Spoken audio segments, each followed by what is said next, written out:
Physics Bilingual Presentation by Group 2, Wang Lixuan, Bei Lina, Chen Rurou, and Zheng Kaixin. As you can see, the question stem is quite long. So, our first step in solving this question is to identify the key sentences. The following sentences help guide us towards the correct answer.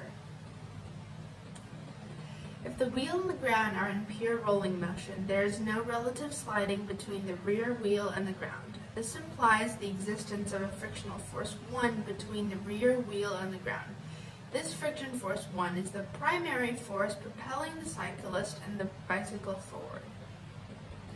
The friction force 2 causes the front wheel to start rotating. This friction force acts backward on the front wheel, opposing the forward motion of the bicycle. Let's figure out the question and go over the options. The question wants us to analyze whether the description of friction force 2 is correct, so we should go through each option. Option A, the direction of this force is the same as the direction of the bicycle's forward motion. The direction of this force meaning force 2. The front wheel rolls passively along the ground since it's not driven by the pedals. Since the front wheel rolls without slipping, there is no relative motion at the contact point between the wheel and the ground. As a result, the ground applies a static frictional force pointing backward to maintain this rolling condition. That is why option A is false. Option B, since this frictional force points backward, it does not help the bicycle accelerate forward. In fact, it slightly opposes forward motion of the bike. The true source of forward acceleration comes from the rear wheel, where the friction force points forward. Therefore, the friction force on the front wheel does not contribute to the bicycle's forward acceleration, making option B incorrect. Kinetic friction only occurs when two surfaces slide against each other, such as when a wheel skids. In this case, the front wheel maintains contact with the ground without any relative motion, so the ground applies a static friction. Therefore, the friction is static, not kinetic, making option C false.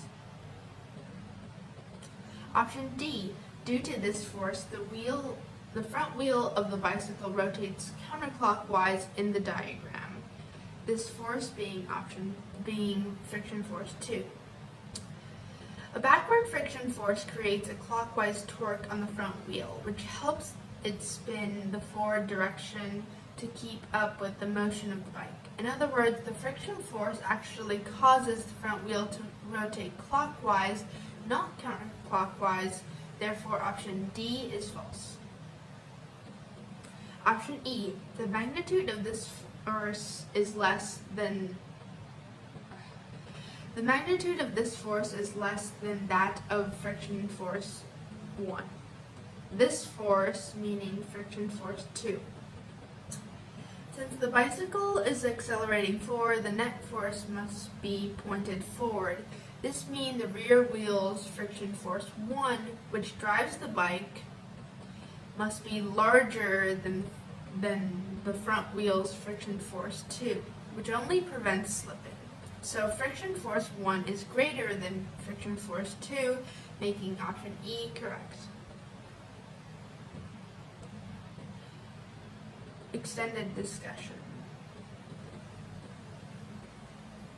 Conditions for pure rolling motion. For an object to undergo pure rolling, there must be no slipping at the point of contact with the ground. This means the velocity of the contact point relative to the ground must be 0. The object rolls forward due to rotation and translation happening together. Static friction at the contact point prevents sliding and maintains this condition. If slipping occurs, the motion is no longer considered pure rolling. No velocity. A cycloidal path of a point on the rim. A point on the rim rotating forward traces a cycloidal path. This path is formed by combining the wheel's rotation with its forward movement. The point touches the ground momentarily with zero velocity at each cycle. As the wheel rolls, the point moves upward and forward and then downward in a looping motion. This is a classic example of how pure rolling motion leads to a nonlinear but predictable trajectory. Thank you.